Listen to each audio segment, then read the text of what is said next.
Pay attention to this guy running away from the police. His name is Brandon Christopher Risner, the perpetrator of a crime that will keep the whole of Georgia in shock. Now, turn your attention to this blue Toyota ditched into the creek. It's owned by Aaron William Davey, the victim of one of the most horrific crimes Georgia has seen. It began with an abandoned car, a blue Toyota Prius lodged awkwardly in the middle of a shallow creek on the edge of Rome, Georgia. The early morning fog clung low over the water as officers arrived, unsure what they were looking at. The headlights were still faintly glowing, the engine was dead, the doors were unlocked, and yet the car's owner was nowhere to be found. At first glance, it seemed like a simple case of a car accident gone wrong, perhaps a drunk driver who panicked and fled. But within hours, that assumption would unravel into something far darker than anyone in Floyd County could have imagined. Because what police were about to uncover was not the story of a missing driver. It was the beginning of one of the most disturbing murder cases the small Georgia town had ever seen. A story of friendship, mental collapse, and unimaginable brutality. And at the center of it all were two young men who just days earlier had called each other best friends. Aaron William Davis was, by all accounts, the kind of young man every parent hopes their child will grow up to be. 21 years old, a recent graduate of Brigham Young University, Idaho, he was described by friends and family as calm, intelligent, and quietly ambitious. After years of study, Aaron had returned home to Georgia to visit his longtime friend, Brandon Christopher Risner, before heading off to start a new chapter of his life. The two had known each other since middle school, inseparable as kids, often seen together at church functions, school events, and later at college breaks. To their classmates, they were a duo. Aaron, the reserved, thoughtful type. Brandon, the more eccentric and artistic one. Brandon was creative, sometimes intensely so. He wrote music, dabbled in poetry, and spent hours tinkering with lyrics and art that reflected the darker corners of his imagination. In his early 20s, however, that creativity had begun to blur into something else. Family members noticed him withdrawing. His social media posts grew cryptic, his writing fragmented, strange. He complained of panic attacks, claimed to hear voices, and spoke of visions that made little sense. His parents, Jeremy and Rachel, encouraged him to return home from college to get his mental health under control. By late 2022, Brandon was living again in his childhood home in Rome. His parents, devoted and patient, hoped that medication and structure might calm whatever storm was brewing inside him. And for a while, it seemed to work. Until November 17th, 2022, when Aaron Davis came to visit. Aaron's plan was simple. He would drive the hour from his home to Rome, spend the evening with Brandon, maybe have a few drinks, catch up, and head out the next morning to visit his girlfriend in Alabama. He never made it there. What happened that night inside Brandon's modest two-story home would remain a mystery for nearly 2 days, until that car was found half submerged in the creek. At first glance, police didn't know what to make of it. There were no signs of a struggle, the keys were missing, the license plate traced back to Aaron Davis. When officers contacted Aaron's father, he was baffled. His son wasn't the type to vanish, and certainly not to leave his car abandoned in the middle of nowhere. Something felt wrong immediately. So he did what any worried parent would do. He filed a missing person report. That report would trigger a chain of events that peeled back the layers of a horrifying truth. A truth no one, not even Brandon's own parents, could have seen coming. When detectives contacted Brandon for the first time, his tone was calm and cooperative. He claimed he'd last seen Aaron the night before. According to him, they'd been drinking, red wine mostly, and Aaron had gotten sick. Brandon told police his friend had vomited several times, insisted on being left alone, and that when he woke up the next morning, Aaron was gone.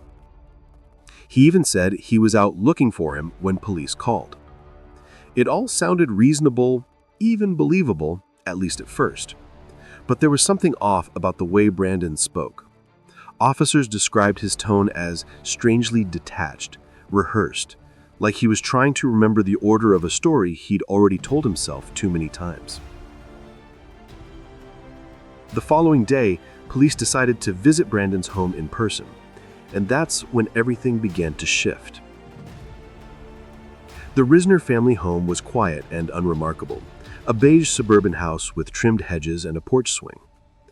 Brandon met the officers at the door, polite but anxious, fidgeting with his hands as they asked to take a quick look around. He didn't hesitate to let them in. "Of course," he said. "I want to find him too."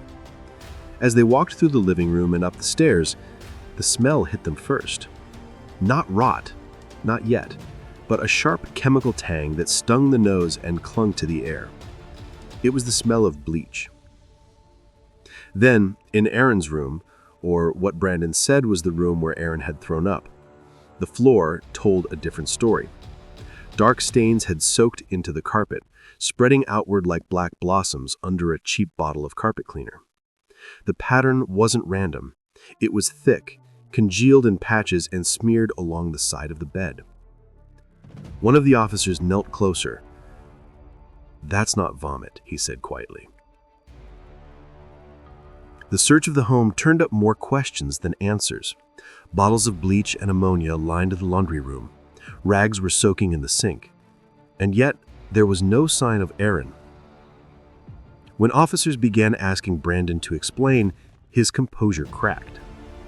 Midway through their questioning, he bolted, running out the back door, vaulting the fence, and disappearing into the nearby woods before they could catch him.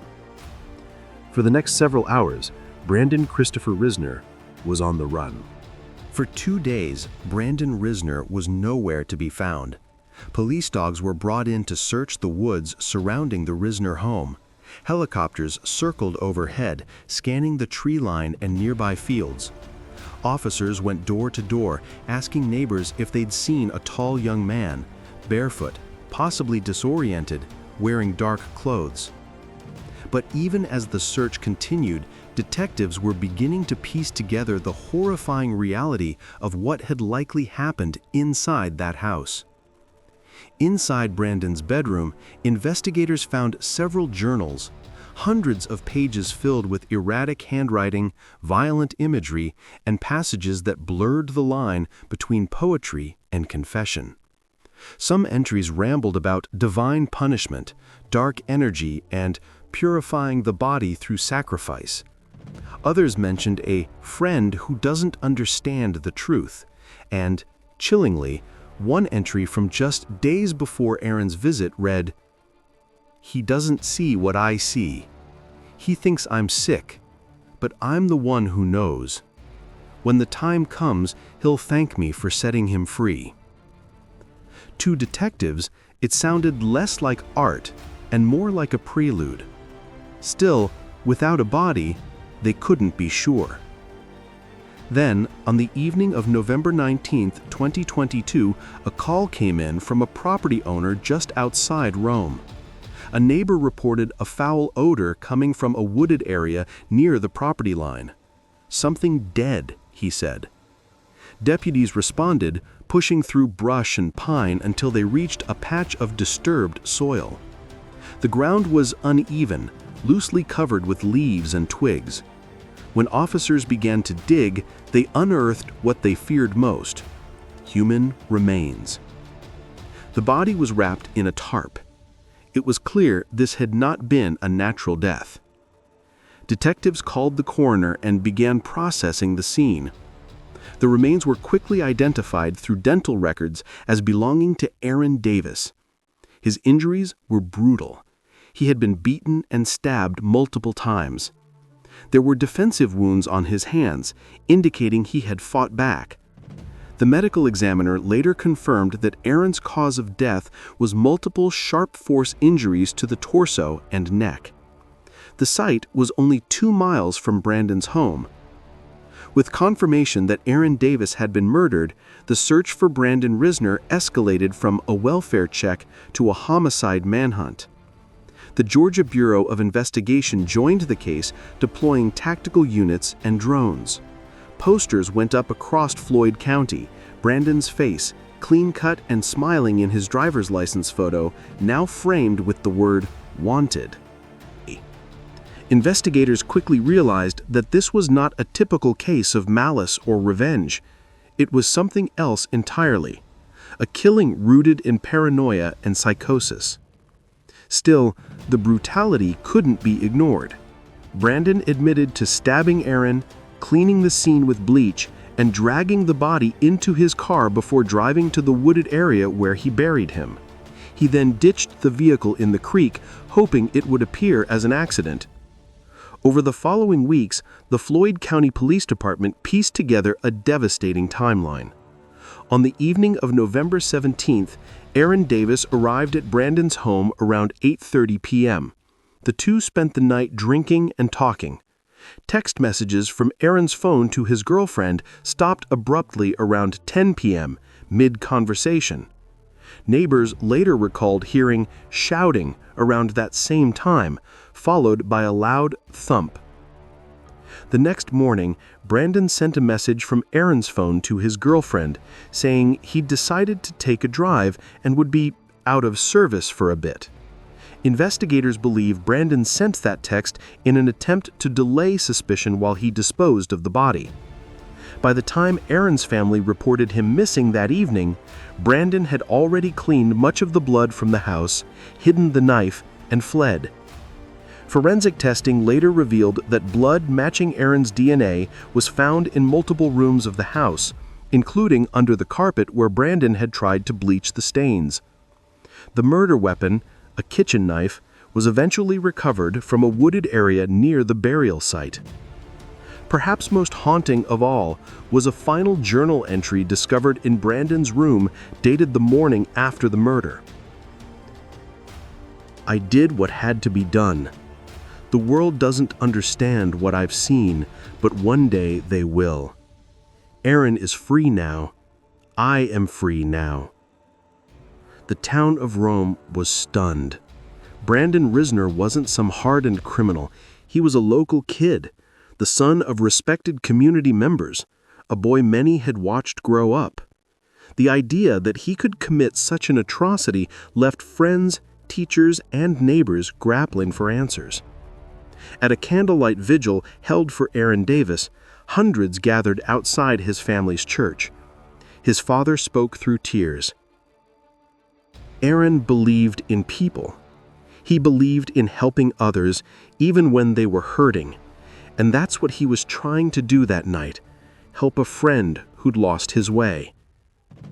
Even Brandon's parents, devastated and broken, attended the service. His mother wept openly, whispering apologies to Aaron's family. It was a moment of shared grief between two families shattered by a single night of madness. By the time Brandon's first court appearance was scheduled, the case had already gained regional attention.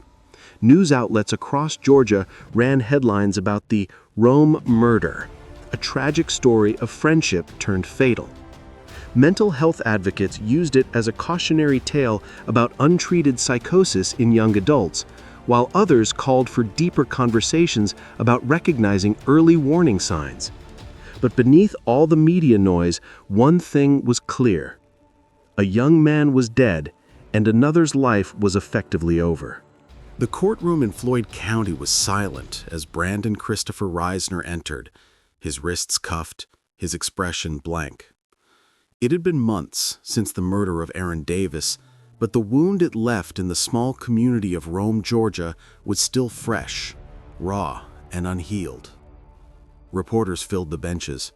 Behind them sat two families, one grieving, one broken, bound together by tragedy. On one side of the aisle, the Davis family clutched framed photos of Aaron, his gentle smile frozen forever in time. On the other, Brandon's parents sat pale and trembling, their faces etched with disbelief.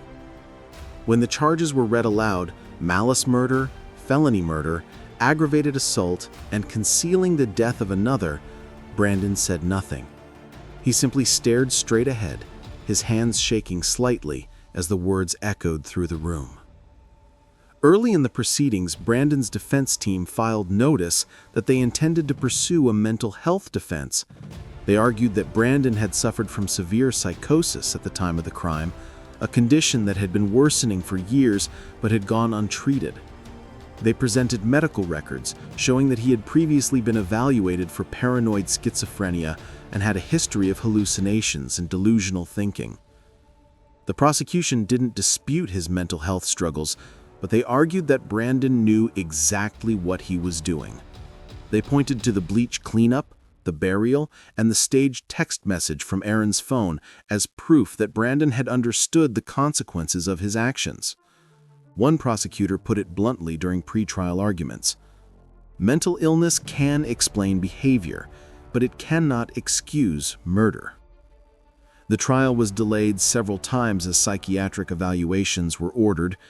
Brandon was transferred to a state hospital for further assessment, where doctors found him competent to trial stand. He was deemed mentally ill, but not legally insane. That distinction would prove crucial. After months of hearings and negotiation, Brandon's attorneys reached an agreement with prosecutors. In a somber courtroom on October 24, 2023, Brandon entered a plea of guilty but mentally ill to the charge of malice murder. The remaining charges were dropped as part of the plea deal. Judge Brian Thomas presided over the sentencing. As Brandon stood before the court, the judge's voice was heavy but firm. This case is a tragedy on every level. A young man is dead, and another's life is forever destroyed. No words from this bench can undo that. He sentenced Brandon Christopher Risner to life in prison with the possibility of parole after 30 years, effectively ensuring that he would spend the prime of his life behind bars. Brandon showed no emotion as the sentence was read. His parents wept quietly behind him. As deputies led him away, he turned once towards Aaron's family and whispered something inaudible, perhaps an apology, perhaps a prayer. But for the Davis family, it would never be enough. In the months that followed the sentencing, the story of Aaron Davis faded from headlines but remained alive in the hearts of those who knew him. His friends created a memorial scholarship in his name at BYU Idaho, awarding it to students pursuing degrees in psychology, a small but powerful effort to honor his compassion and empathy for others.